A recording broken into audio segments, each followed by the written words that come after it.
کی ویڈیو میں جس بزرگ ہستی کا ذکر آپ کے سامنے کرنے جا رہے ہیں وہ ہیں حضرت میاں محمد بخش قادری قلندری رحمت اللہ علیہ۔ ناظرین کرام، کسی شاعر نے کیا خوب کہا تھا کہ نیچاں دی اشنائی کولوں فیض کسے نے پایا، تے ککر تے انگور چڑھایا تے ہر گچھا زخمایا۔ ناظرین، حضرت میاں محمد بخش اپنے دور کے عارف کامل جامع شریعت و طریقت تھے۔ آپ بے مثل آفاقی شاعر تھے۔ آپ کی تصنیف سیف الملوک پنجابی ادب کا ایک عظیم شاہکار تصور کی جاتی ہے۔ آپ کا خاندان میر پور خاص کے علاقے کا رہنے والا ہے اور آپ کا خاندانی تعلق معروف روحانی بزرگ حضرت پیرا شاہ غازی قلندر عرف دمڑی والی سرکار سے ہے۔ آپ کے والد کا اسم گرامی مولانا میاں شمس الدین قادری تھا۔ آپ کا سلسلہ نسب خلیفہ ثانی حضرت عمر رضی اللہ تعالی عنہ سے ملتا ہے۔ آپ کے والد بعمل عالم دین اور باکمال صوفی تھے اور حضرت پیر شاہ غازی کے سجادہ نشین تھے۔ آپ کی ولادت سن 1246 ہجری بمطابق سن 1830 عیسوی میں کھڑی خاص ضلع میر پور آزاد کشمیر میں ہوئی۔ کہا جاتا ہے کہ آپ کی پیدائش صبح کے وقت ہوئی۔ آپ کی عمر مبارک 5-6 سال تھی تو صاحبزادہ عبد الحکیم صاحب رحمت اللہ علیہ خلیفہ مجاز حضرت حاجی بگا شیر رحمت اللہ علیہ برائے اسلام دربار اقدس پر تشریف لائے تو آپ درگاہ پر موجود تھے۔ آپ کو دیکھ کر صاحبزادہ صاحب نے دست شفقت سر پر رکھا اور والد ماجد کو تاکید فرمائی کہ اس بچہ کو آغوش خاص میں پرورش کرنا، یہ شمعدان حقیقت ہر طرف روشنی پھیلائے گا۔ سبحان اللہ، ایسا ہی ہوا۔ آپ نے ابتدائی دینی تعلیم اپنے والد ماجد سے حاصل کی۔ اس کے بعد آپ نے مزید علم حافظ محمد علی ساکن سموال شریف سے حاصل کیا۔ عالم شباب میں قدم رکھنے تک نظم و نثر، حدیث و فقہ اور منطق میں کامل ہو گئے۔ دوران تعلیم آپ ترنم آواز سے نظمیہ اشعار پڑھا کرتے تھے۔ ایک دن ایک مجذوب درویش حافظ ناصر نے آپ سے کہا، بیٹا مولانا جامی کے اشعار سریلی آواز سے سناؤ۔ آپ نے عرض کی کہ حضرت میں آپ کو اشعار سناتا ہوں، آپ میرے لیے دعا کریں کہ مجھے دینی علوم پر عبور حاصل ہو جائے۔ انہوں نے فرمایا بالکل ٹھیک ہے۔ آپ نے مترنم لہجے میں زلیخا جامی سنائی۔ انہوں نے خوش ہو کر آپ کو دعا دی اور ان کی دعا کا یہ اثر ہوا کہ آپ کو قلیل عرصہ میں علوم دینی پر مکمل عبور حاصل ہو گیا۔ علوم ظاہریہ سے فراغت کے بعد تزکیہ باطن اور معرفت کی اسرار و رموز حاصل کرنے کا اشتیاق پیدا ہوا تو اس تلاش میں جہاں کہیں کسی صاحب دل کا پتہ چلتا وہیں پہنچ جاتے اور روحانی استفادہ حاصل کرنے کی کوشش کرتے۔ ایک دن حصول مقصد میں تاخیر کی وجہ سے بہت مضطرب پریشان ہوئے اور استخارہ کیا تاکہ کوئی راہ نکل آئے۔ نیند اور بیداری کے درمیان دیکھا کہ حضرت پیر شاہ غازی المعروف دمڑی والے پیر رحمت اللہ علیہ کھڑی شریف بازو سے پکڑ کر فرما رہے ہیں، تم میرے مرید اور میں تمہارا پیر ہوں۔ سلسلہ عالیہ قادریہ میں سائیں غلام محمد میرے روحانی فرزند ہے، تم فوراً جا کر ان سے ظاہری بیعت کرو۔ میاں صاحب اٹھے اور بڑی خوشی کے ساتھ حضرت سائیں غلام محمد رحمت اللہ علیہ کی خدمت میں حاضر ہو کر عرض مدعا کیا۔ انہوں نے فرمایا کچھ دن صبر کرو۔ کچھ دن بعد پھر درخواست کی تو پھر وہی جواب ملا۔ اس طرح کئی سال گزر گئے۔ اس دوران آپ نے تزکیہ باطن اور سلوک کی کئی منازل طے کی اور باقاعدہ عبادت و ریاضت میں مصروف رہے۔ آخر ایک روز حضرت سائیں غلام محمد نے میاں صاحب کو اپنے شیخ کے مزار پر لے جا کر بیعت سے مشرف فرمایا اور حکم دیا کہ کشمیر جا کر حضرت شیخ احمد ولی قدس سرا سے مزید فیض حاصل کرو۔ حضرت شیخ احمد ولی کشمیری کتب مدار اور غوث روزگار تھے۔ بموجب فرمانے پیر روشن ضمیر آبا پائیدہ صرف ایک کمبل اوڑے ہوئے کشمیر پہنچے۔ راستے میں حضرت شیخ صاحب کی ملاقات کے لیے بہت سارے لوگ آپ کو وہاں پر دکھائی دیے۔ بے نیلو درام واپس آ رہے تھے۔ معلوم ہوا کہ حضرت شیخ صاحب کی ملاقات انہیں میسر نہیں آئی۔ یہ لوگ دور دراز مسافت طے کر کے گئے تھے، مگر باوجود اس خبر کے حضرت قبلہ پر کوئی مایوسی کے آثار نمودار نہ ہو، مسلسل چلتے رہے۔ یہی خبریں عوام کی زبان سے ملتی کہ دو تین ماہ تک حضرت شیخ صاحب کی آمد کا انتظار کیا مگر کوئی سراغ نہیں ملا۔ اس کے باوجود آپ کا استقلال اور ہمت میں سرمو فرق نہ آیا۔ آپ جب کشمیر پہنچے تو حضرت شیخ صاحب کے مسکن کا حال دریافت فرما کر اس محلہ میں پہنچے تو دیکھا کہ ایک نوجوان تختے چوبین پر بیٹھا ہوا تلاوت قرآن مجید کر رہا ہے۔ آپ اس نوجوان سے اجازت لے کر اندر داخل ہوئے۔ اس نوجوان نے بلا تعمل دریافت فرمایا کہ آپ نے حضرت شیخ صاحب سے ملاقات کرنی ہے؟ حضور نے فرمایا ہاں۔ اس نے کہا یہ مکان تو ضرور جناب شیخ صاحب کا ہے، مگر ان کا کوئی علم نہیں کہ کس وقت اور کب تشریف لائیں۔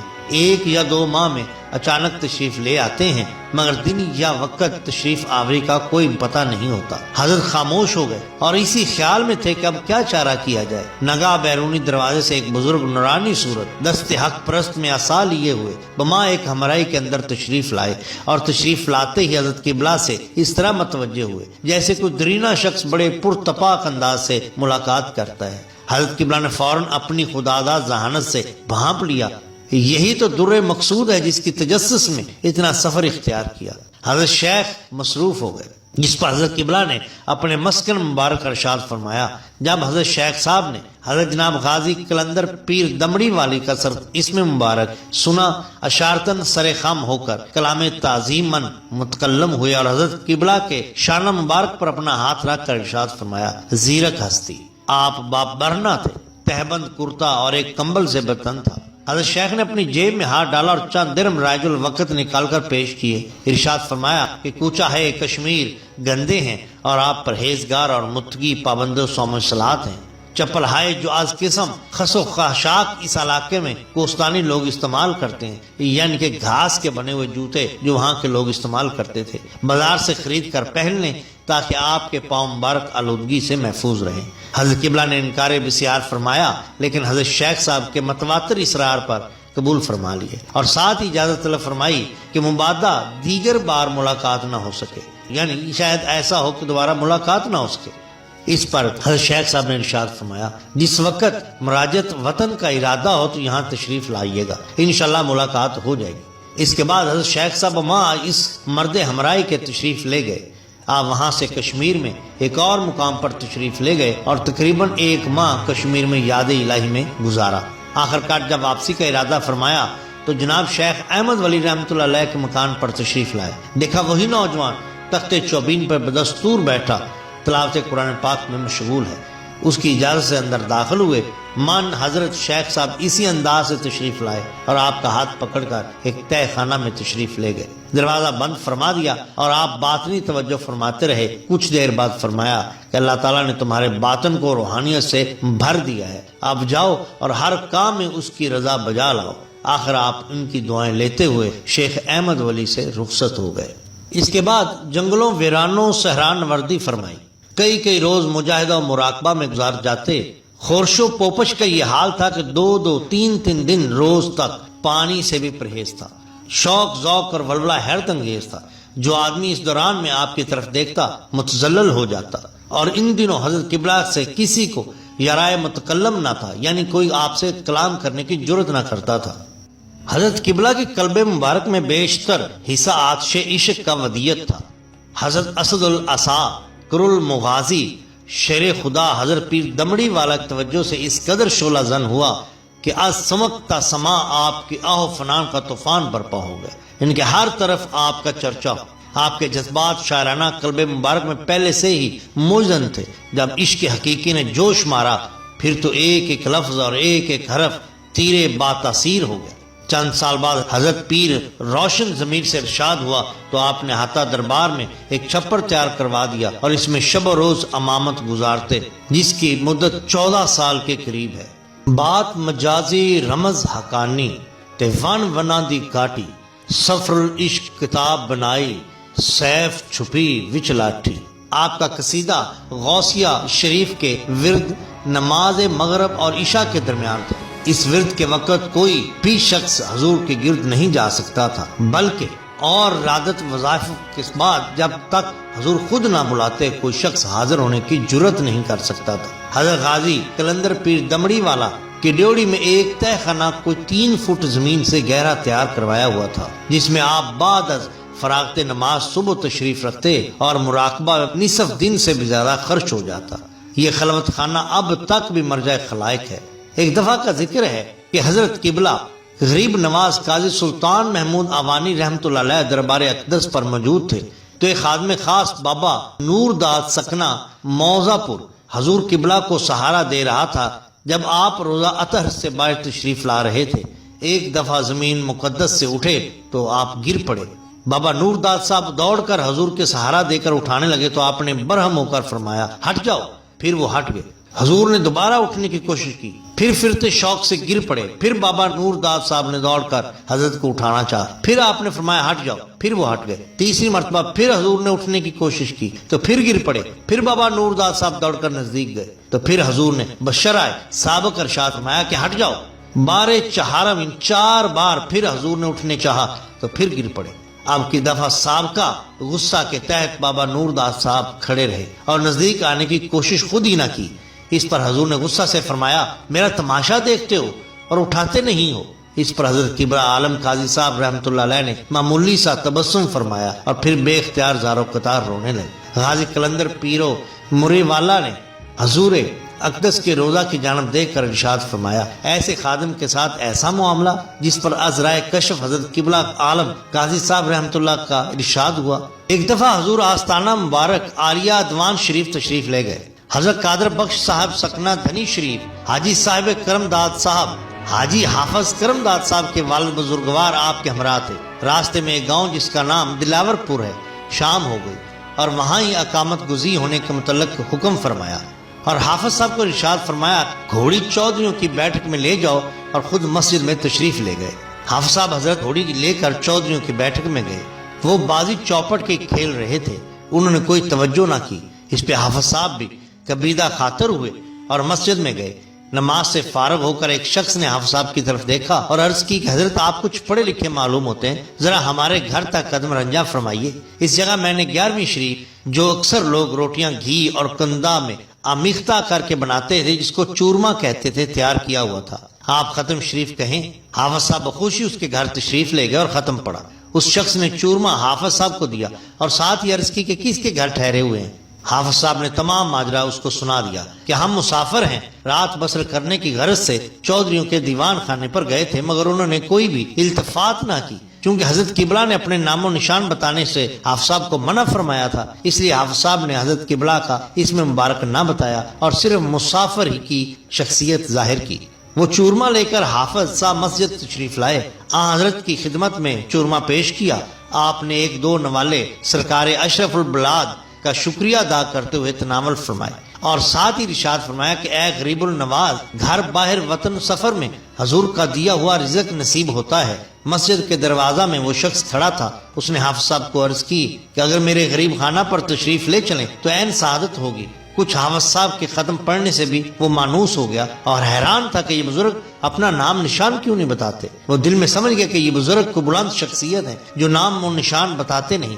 اس پر اس نے عرض کی اگر منظور ہو تو میرا غریب خانہ حاضر ہے، وہاں تشریف لے چلیے۔ اس پر حافظ صاحب نے بارگاہ ولایت میں عرض کی کہ حضور نے فرمایا اگر وہاں چکی کی آواز نہ ہو تو فقیر وہاں پر رہنے کو تیار ہے۔ اس شخص نے حکم کی تعمیل کرتے ہوئے عرض کی کہ حضرت میرا ڈیرا گاؤں سے بالکل باہر ہے، وہاں چکی کی کوئی آواز نہیں ہوگی۔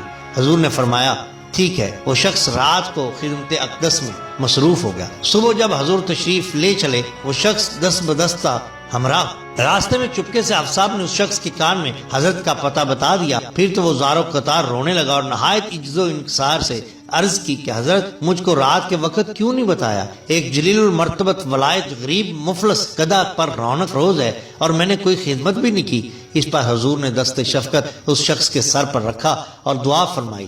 اس پر اس شخص نے عرض کی کہ حضرت میرے گھر حد سے زیادہ غربت ہے اور میں ہمیشہ 11ویں شریف حسب استطاعت پکاتا ہوں، آج تک خدا نے میرے ایام نہیں بدلے۔ اس پر حضور میاں محمد بخش نے فرمایا خدائے عز و جل کے ہاں کیا کمی ہے کہ چودھریوں کا تجھ کو احتشام اٹھا کر تمہارے گھر رکھ دے اور تمہاری غربت ان کے ہاں جو مسافروں کے ساتھ اس طرح بے رخی سے پیش آتے ہیں اور رجس و نجس کھیلوں میں مشغول رہتے ہیں۔ یہ الفاظ مبارک نہیں تھے بلکہ تقدیر الہی تھی جو مومن وارد ہوگی۔ اسی دن سے ان چودھریوں کا اقبال زوال پذیر ہوا اور تمام روب کمال سب کچھ چلا گیا اور وہ ہر چیز جو ان کی شایان شان تھی اس شخص کے پاس آ گئی۔ اس کے بعد تو وہ شخص تا حیات دربار اقدس پر حاضری دیتا رہا۔ حضرت میاں محمد بخش کو اشعار کہنے سے بڑا لگاؤ تھا۔ آپ کی عادت تھی کہ جب کبھی کسی محب کی طرف کوئی تحریر فرماتے تو اکثر و بیشتر نظم ہی ہوا کرتی۔ عام طور پر ایسے خدام جو باوجود ان پڑھ تھے، ان کی طرف بھی منظوم اور پرتکلف نظم سے مزین کر کے خط لکھا کرتے۔ طبیعت مبارک میں دوانی بہت تھی۔ نظم فارسی، اردو، پنجابی میں بے تکلف اشعار تحریر فرماتے۔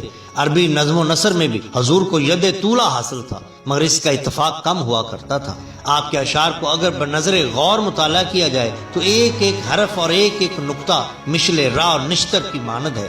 سلسلہ نظم کی روانی دریائے ناپید کنار کی طرح سے اشعار ارشاد فرماتے۔ اس وقت کوئی تیز سے تیز منشی بھی تحریر کی طاقت نہیں رکھا کرتا تھا۔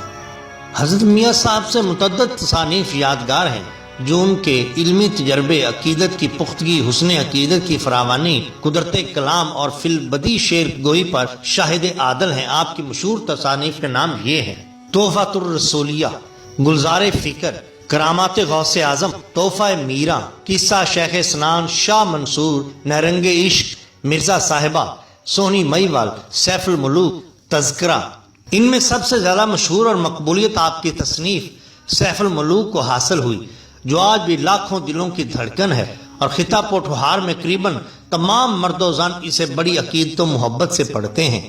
سیف الملوک میں آپ نے محض بدیع الجمال اور سیف الملوک کے حسن و عشق کا قصہ ہی بیان نہیں کیا، بلکہ آپ نے عشق صادق و عشق حقیقی، تصوف کے غیر اسرار و خواص، محبوب حقیقی کے راستے میں پیش آنے والے طوفان، مصائب اور ان کے ساتھ سینہ سپر ہونے کا درس بھی دیا ہے۔